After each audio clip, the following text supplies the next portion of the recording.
Então, avançando aqui nossos estudos, a gente vai para a seção, então, 5.1.3, onde nós tratamos, então, das correntes. Correntes. Bom, a corrente no filamento, como você já deve saber, ela é nada mais, nada menos do que a quantidade de carga por unidade de tempo que atravessa aí um certo ponto ou uma certa seção transversal de um fio, por exemplo, certo? Então, por definição, as cargas negativas se movimentam, se movimentando para a esquerda, não contabilizam, são contabilizadas como cargas positivas se movimentando para a direita, tá certo? Ou seja, em outras palavras, quando a gente fala de corrente, a gente está falando do movimento das cargas positivas, tá certo? Então, se você tiver cargas negativas se movimentando da esquerda para a direita, define-se uma corrente da direita para a esquerda, no sentido contrário, tá certo? Como se nós tivéssemos cargas se movimentando, cargas positivas se movimentando no sentido contrário.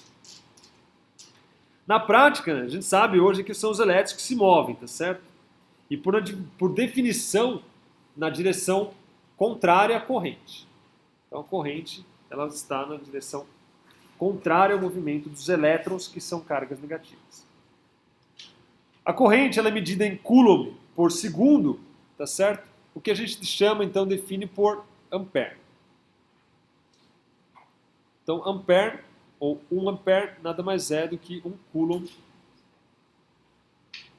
por segundo no sistema internacional.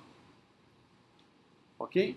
Ou 1 ampere, 1 coulomb por segundo. Bom, imagine uma densidade de carga linear agora, lambda, viajando a uma certa velocidade v. Então, ó, eu tenho agora aqui uma certa... Quero que isso fique bem claro para todos, tá certo? Eu tenho aqui, ó, uma certa densidade linear de carga, que isso aqui é crucial, tá? Isso aqui a gente vai usar a todo momento. Então eu tenho uma certa densidade linear de carga, um certo lambda, ok? Que eu tenho aqui, por exemplo, ó, x coulomb por metro. Ok? Então minha densidade aqui, sei lá, tem 10 coulomb por metro, 5 coulomb por metro, sei lá, uma quantidade x coulombs por unidade de comprimento. Então isso aqui é uma densidade linear de carga. Beleza? Muito bem. Ela está aí viajando com uma certa velocidade v. Então tem aqui associada a esse filamento, mas você pega um filamento carregado e começa a deslocar esse filamento. Ok? Ele está se deslocando aqui, ó, com uma certa velocidade v. E aí eu vou calcular. Tem aqui um aro, que é o meu aro aqui, uma seção. Vamos supor que essa velocidade aqui, ela seja, por exemplo, de y metros por segundo. Tá certo? Então eu tenho aqui, ó, x coulomb por metro, viajando com y metros por segundo. Beleza? Em um segundo,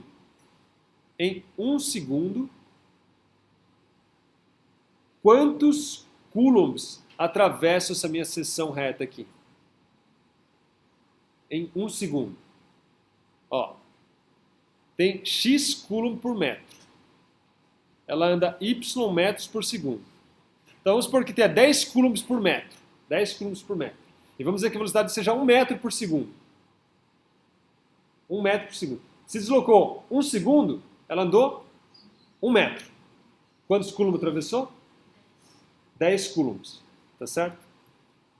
Se eu, por exemplo, tivesse 5 coulombs por metro e eu esperei a velocidade de 1 metro por segundo, então, em 1 segundo ia andar 5.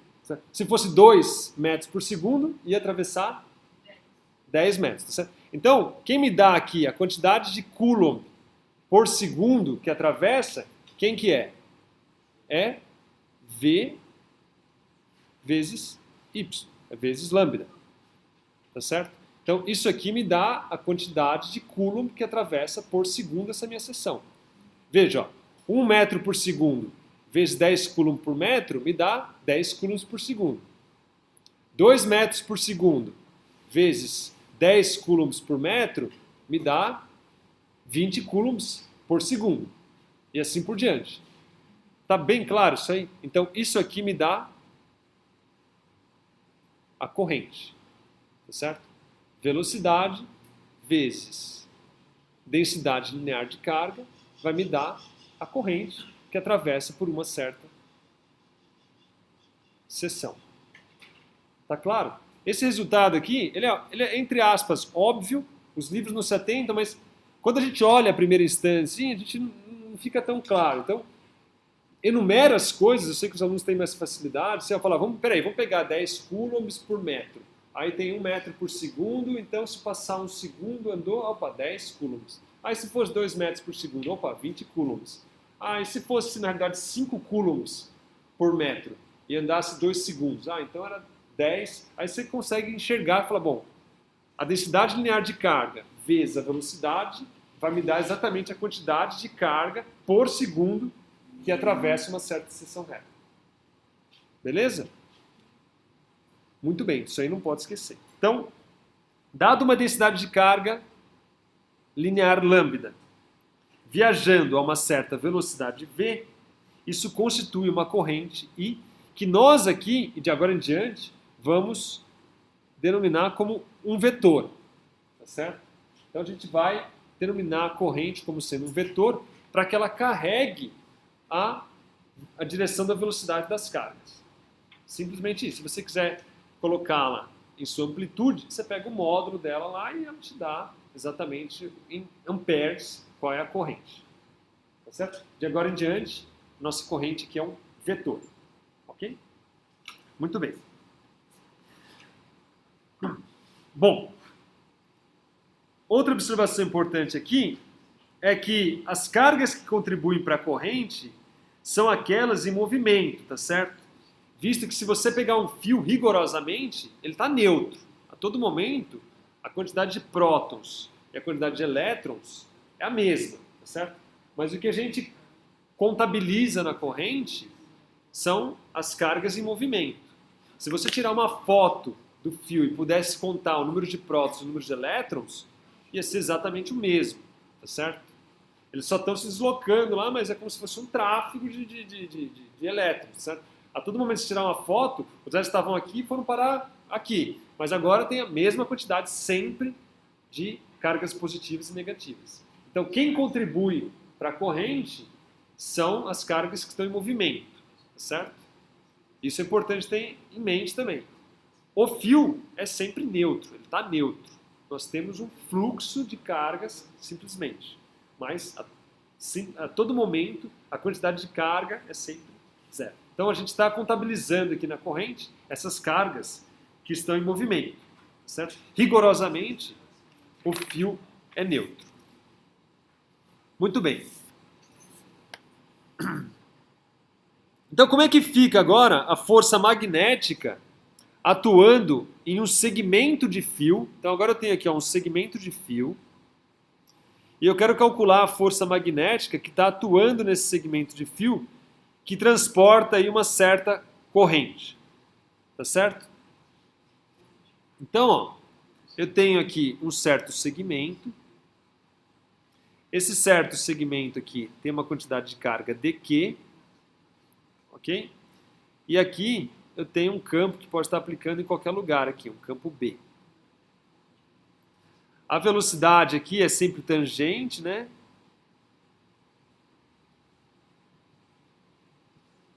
E ele tem associado aqui uma certa densidade de carga lambda. Tá certo? Nesse segmento aqui a gente tem uma certa quantidade de carga por unidade de comprimento. Tá certo? Quantidade de carga portadoras de correntes, né? Portadoras de movimento. Estou contabilizando só aquelas que estão em movimento, certo? De agora em diante, só estou falando delas, as que estão em movimento. Muito bem. A minha força, então, nesse fio aqui, nesse segmento de fio, dado que eu tenho um campo... Esse campo aqui, não estou falando do campo elétrico produzido pela corrente. É o campo elétrico externo que está atuando no segmento do fio, tá certo? Tenho lá uma corrente, venho com um ímã lá e quero entender qual é a força nesse fio. É isso que eu quero fazer, tá certo? Não é o campo produzido pelo fio, ok? Então essa força é uma força que dF, né? A gente está olhando num segmento do fio infinitesimal, que nada mais é do que dQ V vetor B. Tá certo? Então, dF, que é um elemento infinitesimal de força magnética, é dQ V vetor B. Que, por sua vez, pode ser escrito como sendo dQ dL dt, que é o deslocamento por unidade de tempo, né? Dado um dl num certo intervalo de t, o dl nada mais é do que o meu v delta t, não é isso? Ou v dt no caso. Então, dl dt é igual ao meu v, produto vetorial com b. Isso aqui agora eu posso escrever como sendo essa derivada aqui, ela pode transpor aqui para o dq, tá certo? É uma variação infinitesimal do tempo. Isso aqui pode ser escrito então como dq dt é equivalente a dl produto vetorial b. De forma que a força num segmento dl nada mais é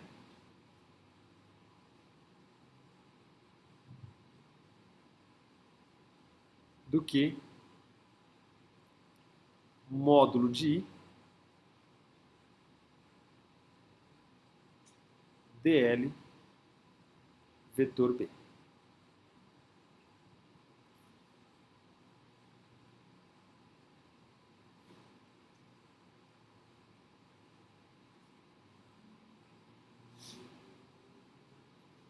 Note que de forma análoga você pode escrever df é igual ao quê? A um dq v vetor B. Agora eu vou pegar aqui e escrever o dq como sendo lambda dl. Lambda dl v vetor B, que por sua vez é igual, se atentando que lambda v é igual a corrente, tá certo? Isso aqui pode ser escrito como então dl I vetor B. Tá certo? Simplesmente coloquei como dl está na mesma direção do I, então eu posso simplesmente trocar aqui, né? Ou dl ou I, tanto faz o que eu queira colocar, porque o vetor é o mesmo, tá certo? Aponta na mesma direção. Então, de maneira análoga, eu posso escrever a força como sendo dl I vetor B, pois o I e o dl apontam na mesma direção. Tá certo? Logo, se eu quiser calcular a força total no meu fio, eu integro. Então, a força magnética no meu fio nada mais é, então, do que a integral do módulo de I dl vetor B. Ok?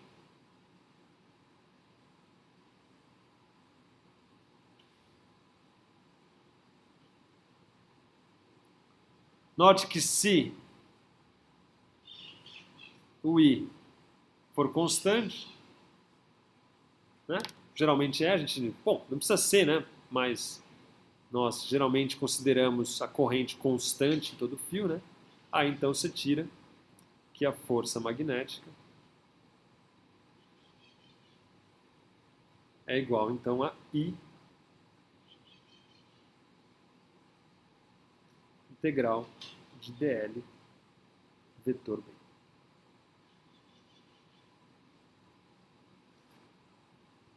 Ok? Alguma pergunta tem?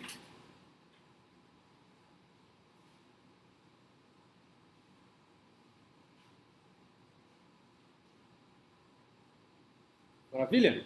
Essa expressão aqui também é extremamente relevante. O que essa expressão diz? Ela me diz qual é a força sobre um filamento, dado que eu tenho uma certa corrente e um campo magnético atuando sobre esse fio. Essa é a força. Certo? Aí eu integro isso aqui. Essa integral aqui, basicamente, você vai pegar a componente aqui, dlb, é o módulo de dl, módulo de b, vezes o seno entre os dois, tá certo? Se esse seno for constante, você põe para fora da integral também, simplesmente integra em dl, se o b for constante, aí fica o tamanho do fio, basicamente. Então isso aí é basicamente entre um seno aqui, nessa integral aqui. Alguma pergunta?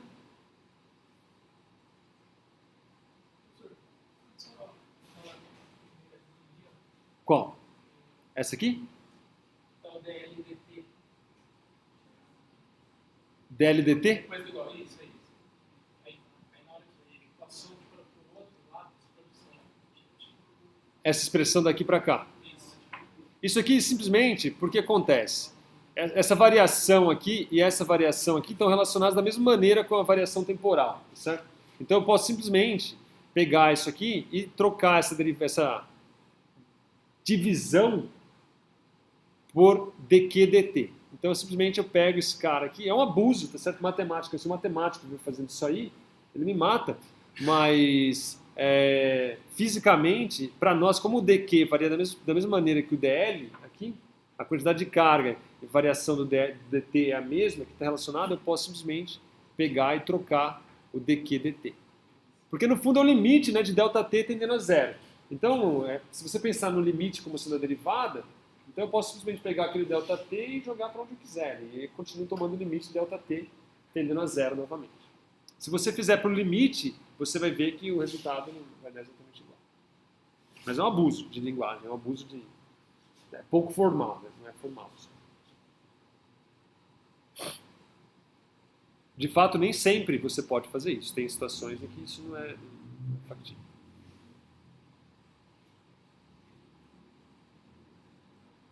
Muito bem. Agora vamos estender um pouco mais, certo? Aí vão ser 3 equações daqui que são bastante importantes, tá certo? De agora em diante, para a gente dar continuidade. Vamos supor agora que a gente não tenha uma distribuição linear de carga, não é um lambda se deslocando. Agora eu vou pensar numa distribuição superficial de carga, tá certo? Então, quando a corrente ela se locomove sobre uma superfície, o que a gente observa, então, é uma densidade superficial de corrente. Então,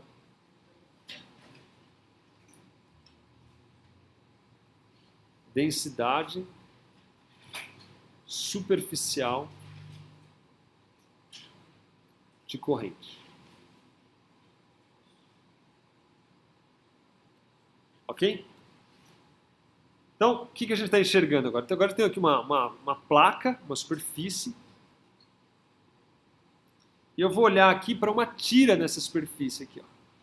Uma tira aqui, ó.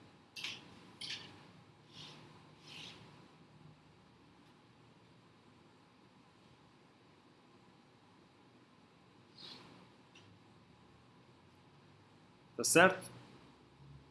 E essa tira agora não é mais um lambda, né? Agora é uma tira que está se movimentando.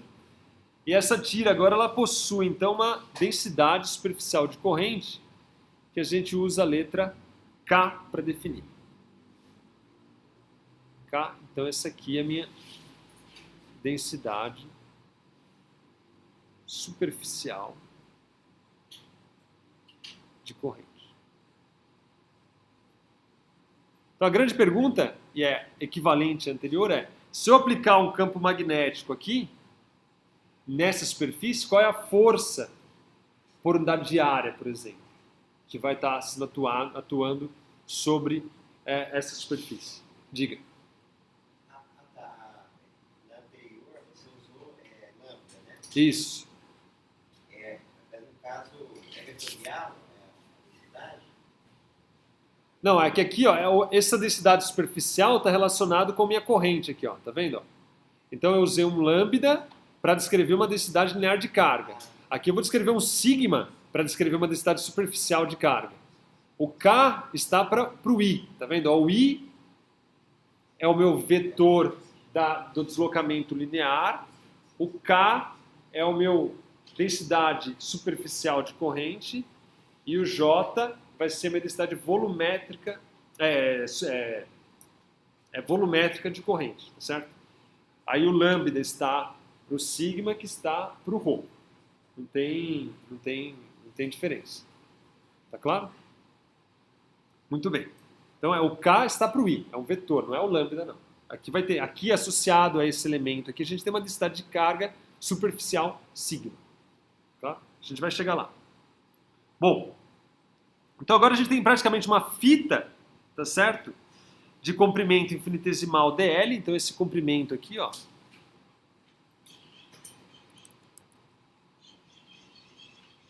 é um comprimento dl,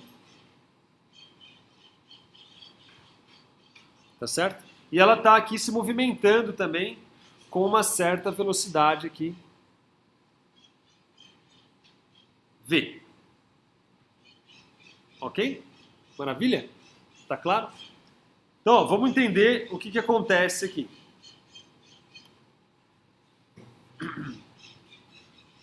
Vamos olhar para essa fita ali, ó. Aqui, ó, a gente olhou para um fio, tá certo? Agora vamos olhar para a fita aqui, ó. Vou dar uma aumentada aqui nessa fita. Tá aqui minha fita aqui, ó. Ok? Uma fita. Essa fita aqui tem um certo comprimento dl. E aqui, ó, tem uma certa área aqui, ó.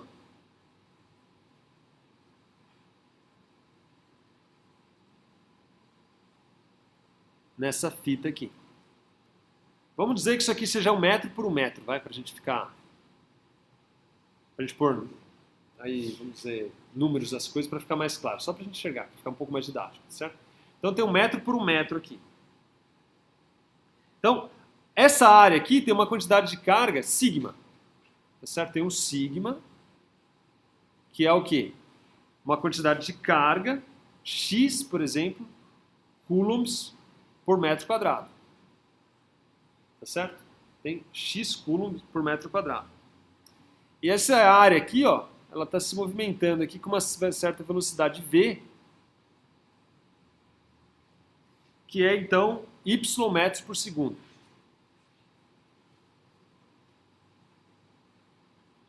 Tá claro? Então tá aqui, ó. Esse aqui tem esse comprimento aqui, ó. Se esse comprimento aqui, ó, for de 1 metro, tá certo? E aqui 1 metro. Ela está se movimentando com... Vamos supor que eu tenha 10 coulombs por metro quadrado. 10 coulombs por metro quadrado. E a velocidade é de 1 metro por segundo. Quanto que vai estar passando de carga nessa região aqui?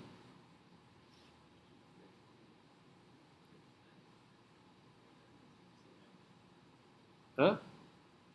Ó, 10 coulomb por metro. Que metro? Essa distância aqui, ó. Tá certo? Se eu aumentar isso aqui para 2 metros, vai passar 20 coulomb.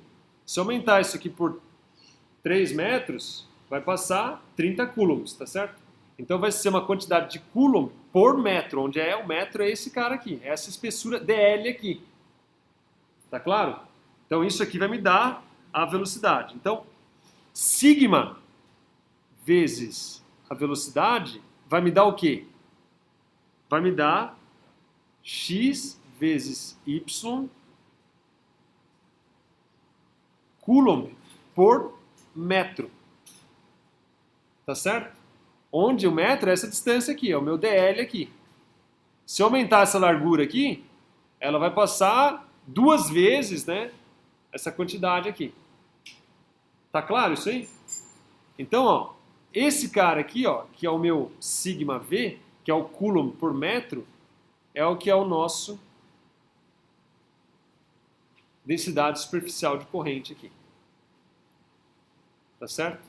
Então, K é igual a sigma vezes V. Ok?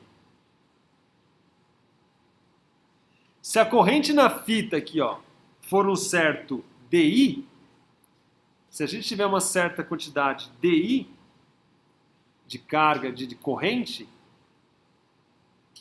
o meu K, se a corrente na fita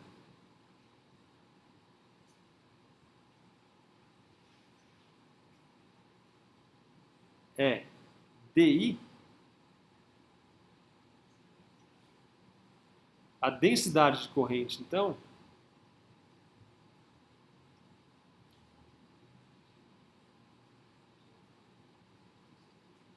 é... Então vai ser o quê? Ó? Vai ser K é igual ao DI por DL. Onde o meu DL é esse DL aqui, ó, perpendicular aqui, ó. Esse é o meu DL perpendicular. Então, só um segundo. Então se atentem, ó. Eu tenho uma certa quantidade de carga por segundo. Passando aqui, ó. A quantidade de carga por segundo por metro nada mais vai ser do que DI sobre DL, que dá a minha densidade superficial de corrente, certo? Então, K é igual a DI DL. Sim, a velocidade não dá coulomb por metro por segundo. Não dá o quê? Coulomb por metro por segundo. Lá em cima, Definição do K. Aqui? não tem, ali Ah, faltou isso, por segundo. Isso, por segundo. Exatamente. Coulomb por metro por segundo. Desculpa, muito bem observado, isso mesmo. É Coulomb por metro por segundo. Né? Se levar 2 segundos, vai passar 2 Coulomb assim por diante. Tá claro? Mas dá isso mesmo, né? Tá, então, ficou bem entendido. É o Coulomb por metro por segundo. Se, aqui eu estava pensando em 1 segundo. Quando eu falei 1 segundo, aí eu pus ali, eu me restringi. Então, ó, tenho aqui, ó, 10 coulombs por metro quadrado. A velocidade é y metros por segundo, mas veja que a velocidade está aqui. Então, sigma vezes o V me dá x vezes y coulomb por metro por segundo. E esse metro aqui nada mais é do que a espessura da fita, né, tá certo? É a espessura da fita. Se eu aumentar a espessura da fita, passa mais coulombs, tá certo? Então, aqui o coulomb por segundo me dá a corrente, por o metro me dá o DI sobre DL, que é exatamente o que está aqui, ó. Tá certo? Então, o meu K, ele é equivalente a um DI DL, onde esse DL é o DL perpendicular à velocidade. Tá certo? Ó, que é esse DL aqui, ó, que é perpendicular à velocidade. A força magnética, então, em função de K, também é fácil de ser escrita agora. A força magnética é igual à integral de dq v vetor b. Eu escrevo isso aqui em termos da densidade superficial de carga. Isso aqui me dá a integral de sigma dA V vetor B,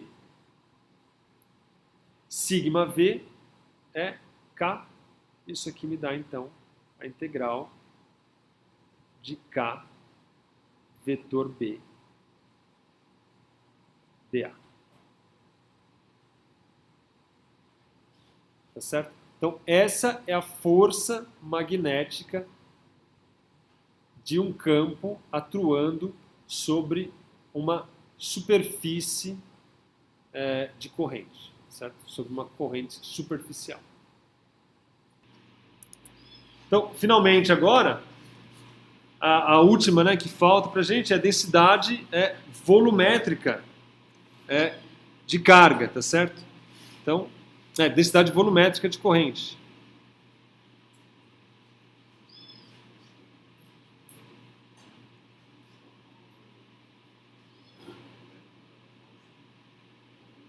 Então a ideia é completamente análogo, né? O que você tem agora é o fluxo de carga distribuído numa região, tá certo? Tridimensional. E o que a gente faz então é descrever esse fluxo de carga distribuído nessa região pela essa densidade volumétrica de corrente, que a gente usa a letra J para definir, tá certo? Então como é que a gente faz? Então você considera aí um tubo agora. Você tem aqui um tubo. Nesse tubo aí você define aqui uma seção aqui, ó, tridimensional aqui de carga, certo? Esse objeto aqui tem uma área aqui transversal, que é um dA transversal aqui, tá certo? E você tem um fluxo aqui volumétrico de carga, tá certo? Que está associado à minha densidade volumétrica de corrente, tá certo? Então a ideia, vamos fazer novamente a nossa brincadeira lá, ó. Imagina você tem aqui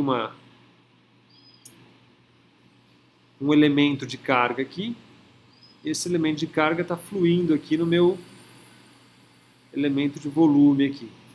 Então tá aqui, está fluindo esse elemento de carga aqui no meu filamento, tá certo? Esse cubo aqui, ele tem uma densidade volumétrica de corrente, de carga, aliás, que a gente vai chamar de X coulombs por metro cúbico, né? E ele está aqui se movimentando, esse cubinho aqui, ele está se movimentando com uma certa velocidade V metros por segundo, tá certo? Então, o que nós temos aqui é que essa quantidade de carga vezes a velocidade vai me dar, então, x vezes, vamos supor que ele está caminhando com y metros por segundo, então fica x, y metros por segundo da velocidade vezes coulomb por metro cúbico, tá certo? Isso aqui é da densidade volumétrica de carga, isso aqui é da minha velocidade. De forma que eu tenho aqui, então, x vezes y coulomb por metro quadrado por segundo, tá certo? Então, isso aqui é que me dá, então, a densidade volumétrica de corrente J, tá certo? Ela me dá, então, quantos coulombs por metro quadrado do quê? Dessa área transversal aqui, tá certo? Ó, esse metro quadrado aqui está relacionado a essa área aqui, ó. Porque minha velocidade está aqui, tá certo? Está se movimentando nesse sentido, está fazendo essa área se movimentar. Então, se eu tiver aqui, ó, x metros cúbicos, e eu faço esse cara andar aí por y metros por segundo, quantos coulombs passam nessa seção transversal aqui, tá certo? Vai passar exatamente x vezes y coulombs por metro quadrado, ou seja, por unidade dessa área. Se eu dobrar essa área aqui, vai passar o dobro de coulomb por tempo, tá certo? Se eu triplicar essa área aqui, vai passar 3 vezes mais carga por unidade de tempo nessa minha seção aqui transversal. E isso define, então, a minha densidade volumétrica de carga. Se a corrente nesse tubo é dI, tá certo? A densidade volumétrica de carga, então, ela pode ser escrita, J pode ser escrita como dI dA. Onde dA é o dA perpendicular. Certo? Então, é a quantidade de corrente por unidade de área. Isso aí me dá a densidade volumétrica. Então, basicamente, o meu J aqui é a corrente por unidade de área perpendicular, né, ao fluxo. Essa área aqui é essa área perpendicular ao fluxo. Lembre-se que quando você tem um elemento de volume, né, o elemento dA, né, ele aponta aqui perpendicular à superfície, tá certo? Esse aqui é o meu dA perpendicular aqui. Se você olhar aqui o dA nessa superfície aqui, que não contribui para a minha corrente, né, porque está perpendicular ao movimento, seria esse aqui, certo? É sempre perpendicular à superfície, um elemento de carga dA. A força magnética, por sua vez, então, quando eu tenho um campo magnético atuando nesse deslocamento volumétrico de carga, né, nada mais é, então, minha força magnética, nada mais é do que a integral de J vetor. Vamos fazer por partes, né? Só para a gente entender. Então ela é um dq v vetor b. Agora eu tenho uma distribuição volumétrica de carga, tá certo? Que agora eu estou olhando um elemento volumétrico se movimentando. Isso aqui pode ser escrito em termos de densidade volumétrica como sendo ρ dv v vetor b. Mas isso aqui é um escalar, ele pode multiplicar aqui o meu vetor v, né? Então, a força magnética é igual a integral de dv de ρ v vetor b, mas o meu ρ v nada mais é do que a minha densidade volumétrica de corrente. Isso aqui me dá, então, a integral de dv j vetor b. Tá certo?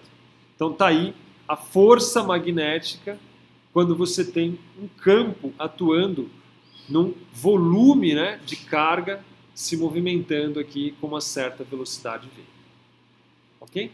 Então, essa é a força atuando num volume, essa é a força atuando numa superfície e essa é a força atuando num filamento, né, numa corrente aí dado por um fio.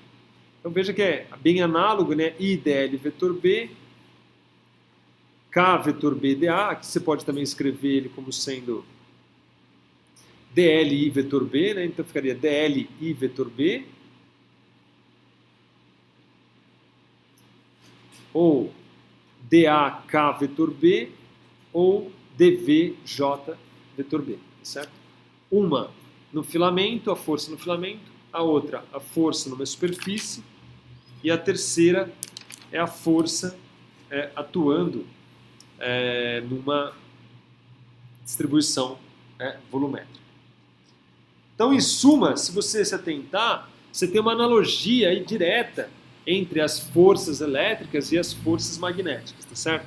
Então, só para a gente enfatizar aqui, ó, quando a gente estudava forças elétricas, qual que era a força atuando numa carga? Era QE, tá certo? Essa é a força dado um campo magnético atuando numa carga pontual, tá certo? No nosso caso, a força de um campo magnético atuando numa carga pontual nada mais é do que QV vetor B. Mas você também podia ter uma superfície, né? uma distribuição superficial, aliás, linear de carga, tá certo? Se você tivesse uma distribuição linear de carga, o seu F, agora você teria que integrar em todo o comprimento, né? Você teria um F que era um lambda dl e, tá certo? Onde você integrava, então, em todo o caminho. O meu dq é um lambda dl. Análogo aqui, você tem aqui uma força que é igual, então,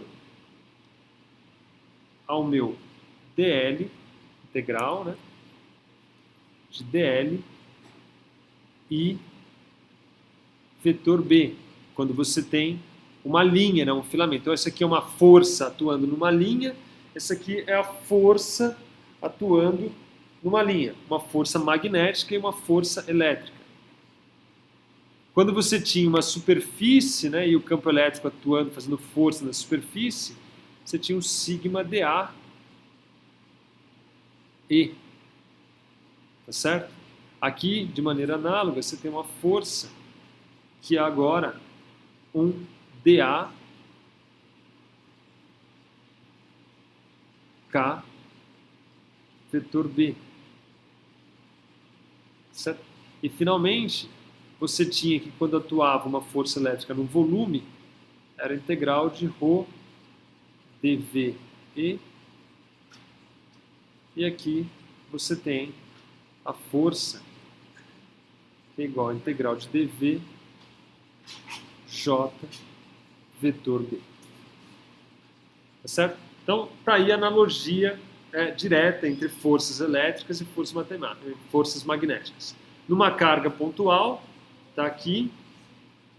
Numa distribuição linear de carga, está aqui. Numa distribuição superficial de carga, está aqui.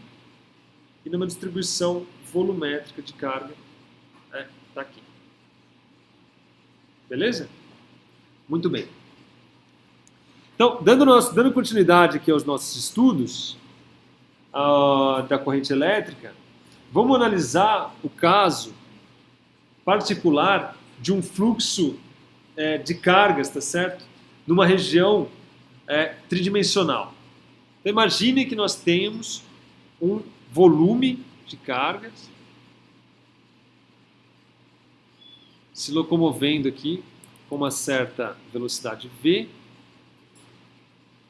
numa distribuição aqui volumétrica aqui de cargas, certo? Como a gente já viu, né, você tem uma densidade volumétrica de corrente, tá certo?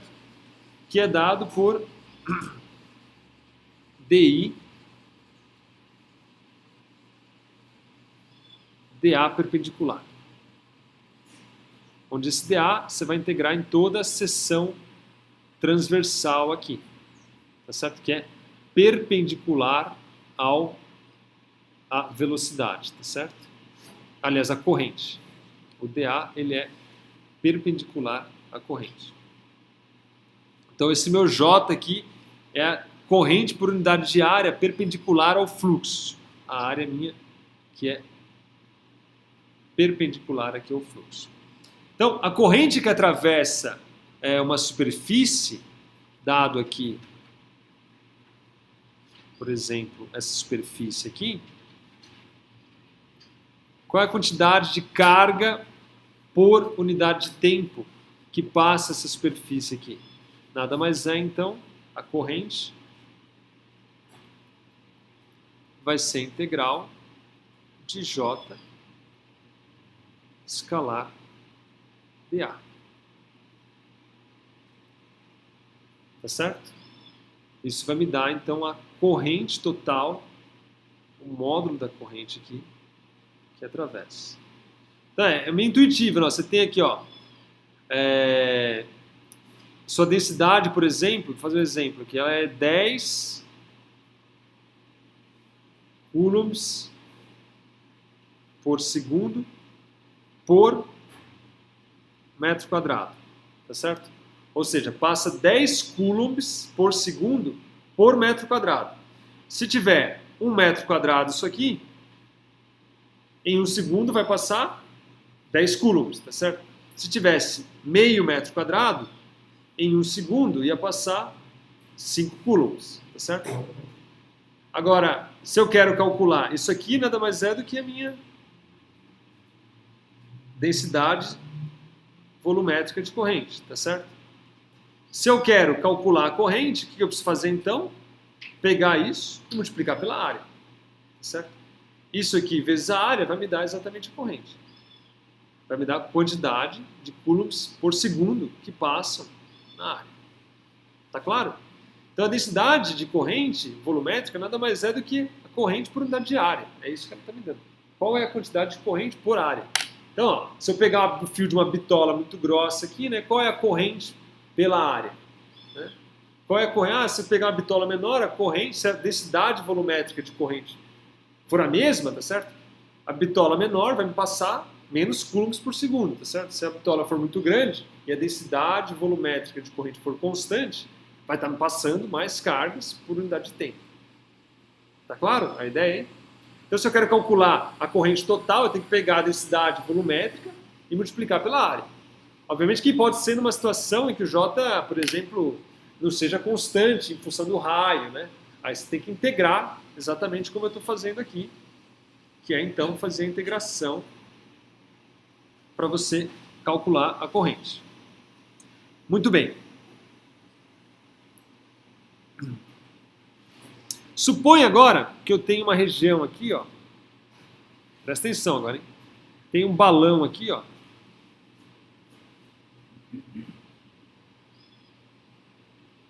E minhas cargas estão aqui se deslocando para fora desse balão.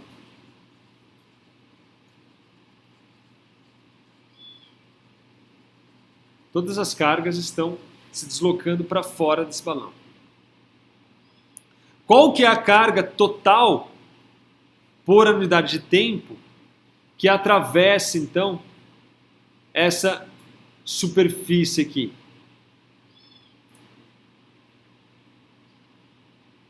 Qual é a quantidade de carga por unidade de tempo que atravessa a superfície? Nada mais é, vê se você concorda comigo, a integral na superfície de J escalar dA. Sim ou não? Isso aqui vai me dar a quantidade de carga por unidade de tempo que atravessa essa superfície. Se eu te dou a densidade volumétrica de corrente, a integral na superfície fechada de J escalar dA me dá a quantidade de carga que está deixando o meu balão aqui. Todo mundo concorda? Não. Passa 1 coulomb por segundo por metro quadrado. Se o meu balão tiver de superfície 1 metro quadrado, em 1 segundo vai passar 1 coulomb, tá certo? Em 2 segundos, 2 coulombs. Se ele tivesse uma área de 2 metros quadrados, certo? Então, se a densidade volumétrica de corrente fosse 1 coulomb por segundo por metro quadrado, se a área dele fosse 2 metros quadrados, por exemplo, ele ia passar 2 coulombs, tá certo? Por segundo, porque a área dele... Aliás, exato, 2 coulombs por segundo, porque a área dele é maior. Tá claro? Muito bem. Agora, vamos analisar isso aqui numa outra perspectiva. Qual que é a quantidade de carga? Então a pergunta é, novamente, a mesma pergunta, só que a gente analisar de uma outra maneira. Qual a quantidade de carga que deixa o volume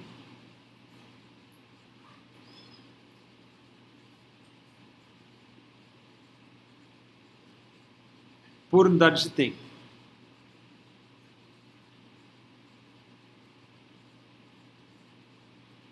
Então, tá aqui, ó. Óbvio, exatamente. Aqui está a quantidade de carga por unidade de tempo. Mas a gente pode escrever isso aqui também como sendo dq dt. Tá certo? Mais precisamente, menos dq dt. Tá certo? Por que é menos dq dt? Porque a quantidade de carga dentro do volume está diminuindo, tá certo? Então você tem aqui, ó, se você fizer um gráfico de carga por unidade de tempo, você vai ter, então, sei lá, pode ser linear, vai estar uma coisa diminuindo com o tempo, tá certo? Então a quantidade de carga que deixa esse volume aqui, tá certo? É menos dq dt. Tá claro? Negativo porque estou perdendo cargas, tá certo? É a taxa de variação da carga dentro desse volume. Então a quantidade de carga que deixa o volume é exatamente menos dq dt. Ok? Tá claro que é menos dq dt? Porque estou perdendo cargas. Então essa é a quantidade de carga que deixa o meu volume. dq dt vai dar a quantidade de carga interna aqui ao volume, que no fundo é negativo, está diminuindo. Então, a quantidade de carga que deixa o volume por unidade de tempo é menos dq dt. Onde o sinal negativo, então, contabiliza o fato de estarmos perdendo carga. Mas, a gente pode escrever menos dq dt como sendo menos del ρ del t dv, certo? Ou seja, estou simplesmente descrevendo em termos da densidade volumétrica de cargas. Só quantidade de carga por metro cúbico vezes metro cúbico me dá a quantidade de carga por unidade de tempo. Tá certo? Simplesmente substituir dq por dρ dv. Muito bem, mas para que tudo isso? O que a gente tem que ter em mente é que essa grandeza aqui, ó, é a quantidade de carga que deixa o volume por unidade de tempo. Assim como essa grandeza aqui, também é a quantidade de carga que deixa o volume por unidade de tempo. Certo? Então tem uma relação entre essas duas grandezas aqui. Então, o que nós temos de fato é que a integral de J escalar dA é igual a menos del ρ del t dv, certo? Mas aqui, ó, a gente pode simplesmente usar o teorema de Gauss e descrever essa integral de superfície aqui fechada JdA como sendo a integral do divergente de J dv. Tá certo? De forma agora que nós temos aqui, ó. Aqui, obviamente, tem que integrar, né, esse cara aqui todo. Aqui faltou a integração para somar todas as cargas, né, que estão deixando por unidade de volume, tem que integrar nesse volume. De forma, então, que eu, igualando ou integrando, eu tiro aqui o divergente de J é igual a menos del ρ del t, ou divergente de J mais del ρ del t é igual a zero. Essa equação descreve exatamente a propriedade da conservação da carga. Tá certo? Ou seja, a quantidade de carga que sai do meu volume é exatamente igual à quantidade de carga que eu perco dentro do meu volume. É isso basicamente que está dizendo essa equação, tá certo? Se sai 10 coulombs, significa que dentro do meu volume tem 10 coulombs a menos, tá certo? Não tem como esse negócio não ser balanceado, certo? A quantidade de carga que sai por unidade de tempo é exatamente a taxa de diminuição da carga dentro do volume. Isso aqui é chamado de equação da continuidade.